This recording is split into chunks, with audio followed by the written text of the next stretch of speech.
जय हिंद दोस्तों। आज की क्लास में एसएससी सीपीओ 2017 का जो फर्स्ट शिफ्ट वाला पेपर है उसका जीएस वाला पार्ट एक्सप्लेन करेंगे। दोस्तों, जो हमने एसएससी ये सीजीएल की एसएससी प्रीवियस ईयर की जो टेस्ट सीरीज़ स्टार्ट की है उसका मेन मकसद यही है कि और इतने जो पुराने हम पेपर सोल्व कर रहे हैं 2017 के पेपर, ताकि डायरेक्ट भी क्वेश्चन मिल जाए। और डायरेक्ट क्वेश्चन ना मिले तो इनडायरेक्ट रूप से तो आपको ज़रूर क्वेश्चन मिलेगा यहाँ से। तो इसलिए कि जीएस को ज़्यादा हार्ड लोग समझने लगे कि कहाँ से क्या जीएस है, हवा बन गया है। तो कम से कम कहीं ना कहीं जैसे एसएससी सीपीओ की यदि बात करें तो सीपीओ में 50 क्वेश्चन जीएस से पूछे जाते हैं।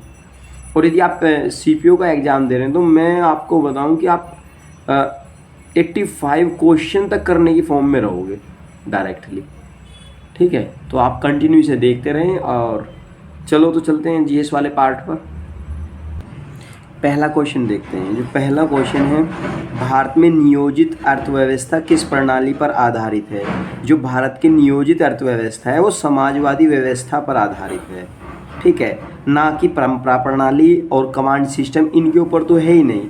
और ये पूंजीवादी अर्थव्यवस्था जो होती है, पूंजीवादी व्यवस्था जैसे अमेरिका जैसे राष्ट्र है, डेवलप कंट्री जो है उनमें होती है। ठीक है, तो लेकिन अपने इंडिया की जो नियोजित अर्थव्यवस्था है वो समाजवादी व्यवस्था पर डिपेंड है। अच्छा, अगला क्वेश्चन है, भारत में योजना आयोग का गठन किस वर्ष किया गया था? भारत में योजना आयोग का गठन 1950 में किया गया था। और इसमें 1950 में इसका गठन किया गया। और इनका उद्देश्य, योजना जो आयोग था उसका उद्देश्य ये था कि हर 5 साल के बाद में ये देखा जाए कि ये रिव्यू किया जाए कि कितना सुधार किया गया है, क्या क्या सुधार करने की ज़रूरत है, भूमि सुधार करने की ज़रूरत है या किस चीज़ की आवश्यकता है, उनका अवलोकन करना। ठीक है, तो ये 1950 में योजना आयोग का गठन किया गया था। हालांकि प्रेजेंट टाइम में योजना आयोग ही नीति आयोग का रूप धारण कर चुका है 2014-15 से। ठीक है, तो नेक्स्ट क्वेश्चन देखते हैं।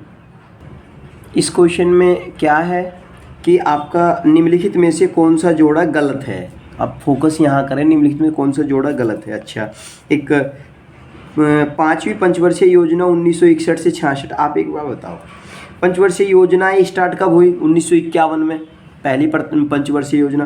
जब पहली पंचवर्षीय योजना 1951 में स्टार्ट होती है तो क्या 1961 में 10 साल में 5वीं पंचवर्षीय योजना आ जाएगी क्या? 5 वर्ष के बाद चेंज होगी ना। तो यानी पहली 51 से 56 और 56 से कहाँ जाएगी वो 61, तो यानी वहाँ तो जाके तीसरी स्टार्ट होगी। तो यही जोड़ा गलत है। और यही पूछा ना क्या गलत है, तो यही गलत है।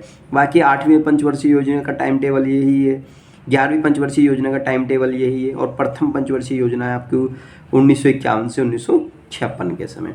अच्छा, अगला क्वेश्चन देख लेते हैं। अगला क्वेश्चन काफ़ी अच्छा क्वेश्चन है और ये वो क्वेश्चन है दोस्तों कि इस क्वेश्चन में मोस्टली जो बच्चे हैं वो मतलब अटक जाते हैं। और जो बच्चा इसको कर ले जाएगा, ऐसे क्वेश्चनों को समझ के चलो कि हाँ वो सिलेक्शन की दौड़ में हो और काफ़ी अच्छी रैंकिंग में है। इन्होंने कहा कि श्रेणी सेकंड में कितनी मिनी रत्न कंपनियां हैं? श्रेणी सेकंड में 15 मिनी रत्न कंपनियां। मैं आपको बता दूं, जो मिनी रत्न कंपनियां हैं, इन मिनी रत्न कंपनियों की 2 श्रेणियां हैं।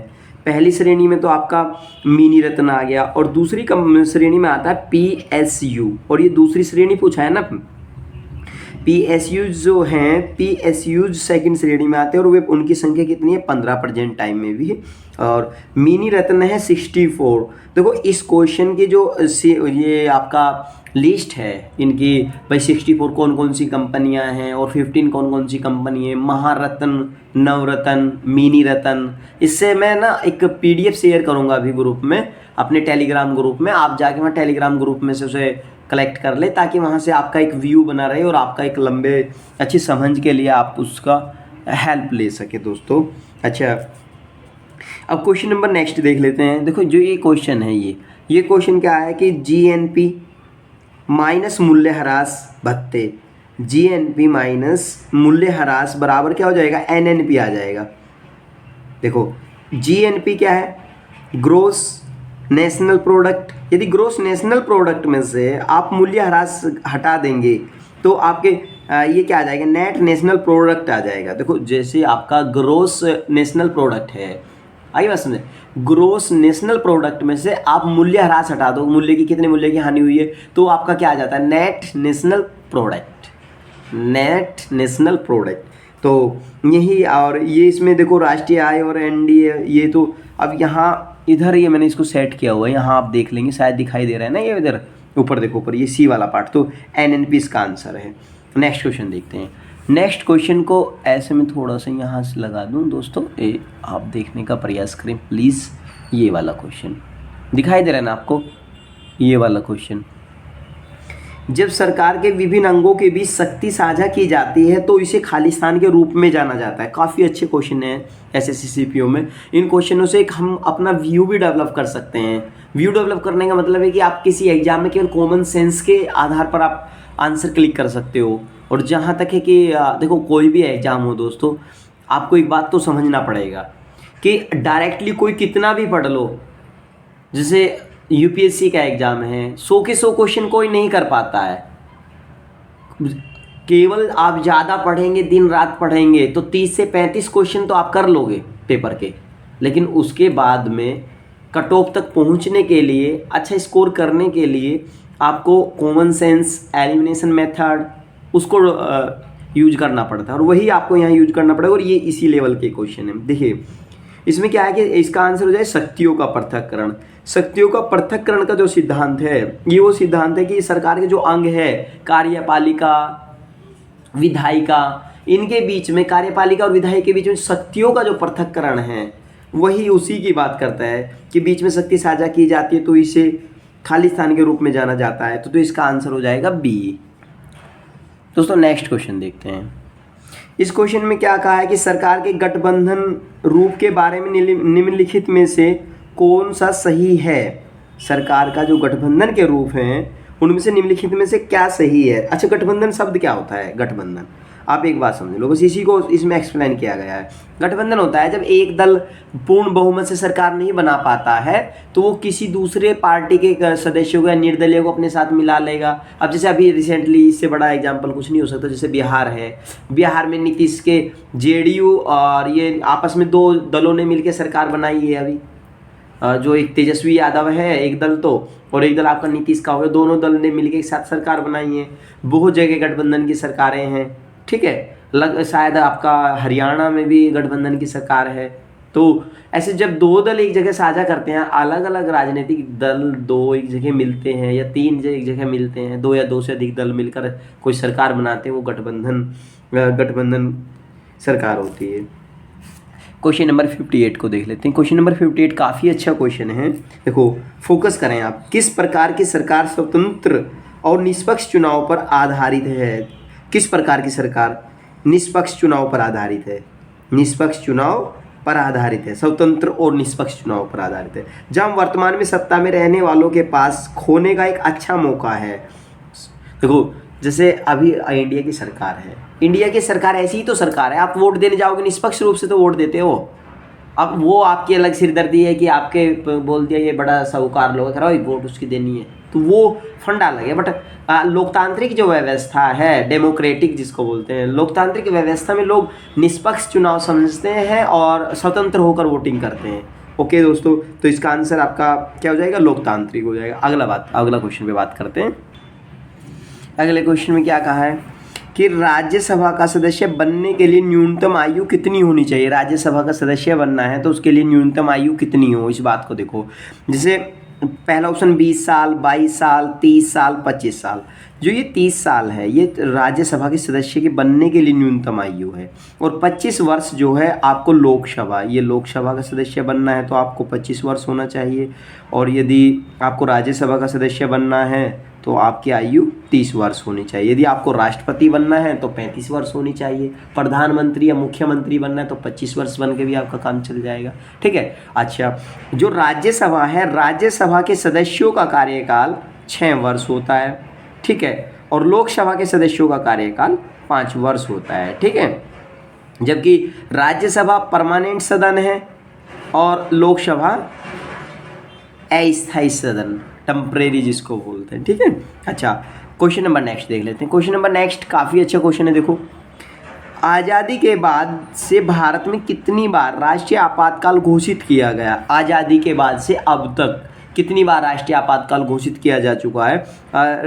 ये आपका 3 बार राष्ट्रीय आपातकाल घोषित किया जा चुका है। देखो, आपातकाल अपने इंडिया में जो अभी किसी एसएससी में पूछा गया क्वेश्चन था कि आपातकाल कितने प्रकार से लगाया जा सकता है? 3 प्रकार से, ठीक है। अच्छा, इसमें पहला है आपका आर्टिकल 352 के तहत, और एक है आपका 356 के तहत, और एक है आपका 360 के तहत। जो ये द्वितीय आपातकाल है, ये वाला 360 वाला, ये अभी तक नहीं लगाया गया है, जबकि राष्ट्रीय आपातकाल और राष्ट्रपति शासन जो आर्टिकल 356 के तहत लगता है, इसको लगाया जा चुका है, ठीक है। अच्छा, नेक्स्ट क्वेश्चन देखते हैं। नेक्स्ट क्वेश्चन क्या कहता है? इस क्वेश्चन के हम देखेंगे। इस क्वेश्चन में कहा है कि निम्नलिखित में से कौन भारत के राष्ट्रपति द्वारा बुलाए गए दोनों सदनों की संयुक्त बैठक की अध्यक्षता करता है? देखो, राष्ट्रपति के द्वारा जो बैठक की जाती है, संयुक्त बैठक बुलाई जाती है, उसकी अध्यक्षता कौन करेगा? उसकी अध्यक्षता लोकसभा अध्यक्ष करता है, क्योंकि जिन मुद्दों के ऊपर संयुक्त बैठक की जा सकती है, वे मुद्दे लोकसभा में ही रखे जाते हैं ज़्यादातर, ठीक है। तो लोकसभा का जो अध्यक्ष है वही उसकी अध्यक्षता करता है, ठीक है, और यही इसमें पूछा गया है। क्वेश्चन नंबर नेक्स्ट देखेंगे। क्वेश्चन नंबर नेक्स्ट में हम देखेंगे आपका ये वाला क्वेश्चन, इधर से देख लेते हैं क्योंकि फिर थोड़ा सा कैमरे को जूम करना पड़ेगा। चलिए, तो थोड़ा अगला क्वेश्चन देख लेते हैं, 62 वाला। ये देखो यहाँ, हाँ दोस्तों, ये वाला क्वेश्चन देखेंगे। इस क्वेश्चन में क्या है? इन्होंने कहा प्रत्येक 6 महीने में संसद की स्वीकृति से भारत में राष्ट्रपति शासन कितने समय के लिए बढ़ाया जा सकता है? देखो दोस्तों, संसद की स्वीकृति से भारत में राष्ट्रपति शासन को 3 वर्ष के लिए बढ़ाया जा सकता है। यदि संसद स्वीकृति दे सकती है तो जो राष्ट्रपति शासन है उसको 6 महीने के 3 वर्ष के लिए बढ़ाया जा सकता है, ना कि 6 महीने के लिए, ना 1 वर्ष के लिए, नहीं 2 वर्ष, ठीक है ना, 3 वर्ष के लिए बढ़ाया जा सकता है। अगला क्वेश्चन देखेंगे। अगले क्वेश्चन में है आपका कि इसकी कार्यप्रणाली के लिए संसद के दोनों सदनों में से किसी एक में उपस्थित होने के लिए न्यूनतम सदस्यों की क्या आवश्यकता है? न्यूनतम सदस्यों की क्या आवश्यकता है? देखो, इसका मतलब आप इस क्वेश्चन की थोड़ी सी लैंग्वेज को एकदम से नहीं समझ पाओगे। कुल सदस्य संख्या का 1/10 की आवश्यकता है। इन्होंने क्या बताया? देखो, क्वेश्चन एक बार और पढ़ो। जब मान लिया इसकी कार्यप्रणाली के लिए संसद के दोनों सदनों में से किसी एक में उपस्थित, यानी कार्यप्रणाली कब स्टार्ट की जाएगी? जैसे गणपूर्ति कोरम नहीं सुना आपने, गणपूर्ति वाला कोरम, वो क्वेश्चन पूछा जा रहा है ये उसी प्रकार से कि किसी एक में उपस्थित होने के लिए न्यूनतम सदस्यों की कितनी संख्या है, ताकि कार्रवाई का संचालन किया जा सके। तो उसका आंसर आपका 1/10 है, ठीक है।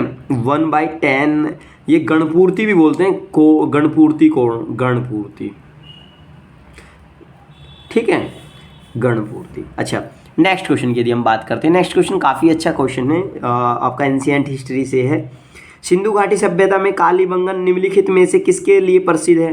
सिंधु घाटी सभ्यता में कालीबंगन किसके लिए प्रसिद्ध है? कालीबंगन जो है, कालीबंगन एक ऐसी साइट है, कालीबंगन ये सिंधु सभ्यता की। यहाँ पोट्री कुम्हार के द्वारा बनाए गए जो बर्तन हैं, उनका बहुत मात्रा में, मिट्टी के बर्तन, इनका बहुत मात्रा में देखने को मिला है ये वहाँ। अच्छा, क्वेश्चन नंबर 65 देख लेते हैं। क्वेश्चन नंबर 65 को आप ऐसे थोड़ा सा देखेंगे और यहीं से इसका आंसर हो जाएगा। बस मैं इतना ही समझाना चाहूँगा आपको इस क्वेश्चन को। निम्नलिखित का मैचिंग करना है दोस्तों। क्वेश्चन नंबर 65 में आगरे का किला किसने बनवाया था? अकबर ने बनवाया था आगरे का किला।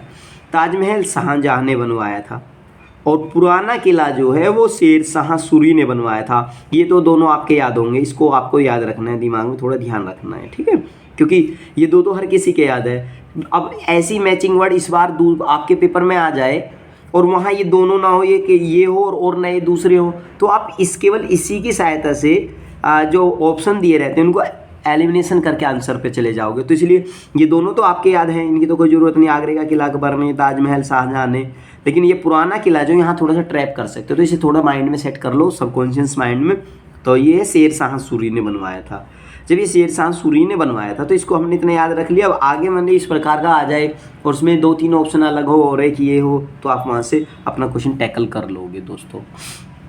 अच्छा, अगला क्वेश्चन देखते हैं। अगले क्वेश्चन में क्या कहता है, उन्होंने कहा कि बंगाल के पहले गवर्नर जनरल कौन थे। बंगाल के पहले गवर्नर जनरल वारेन हेस्टिंग्स थे।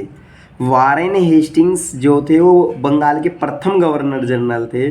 और जो आपका रेगुलेटिंग एक्ट है, रेगुलेटिंग एक्ट 1773, ठीक है ना, वो वारेन हेस्टिंग्स साहब जब बंगाल के गवर्नर जनरल बनकर आए उसके बाद ही आया था। जो आपका क्या बताया था मैंने अभी, रोलेट एक्ट नहीं, अरे रेगुलेटिंग एक्ट, ठीक है।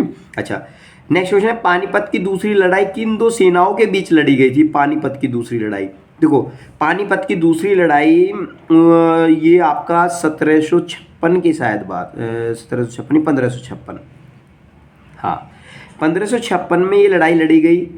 और ये लड़ाई 1556 में लड़ी गई। इसमें हेमू और अकबर की सेना के बीच ये लड़ाई हुई थी। हेमू और अकबर की सेना के बीच में एक लड़ाई, आपकी पहली जो पानीपत का प्रथम युद्ध था वो 1526 में लड़ा गया था।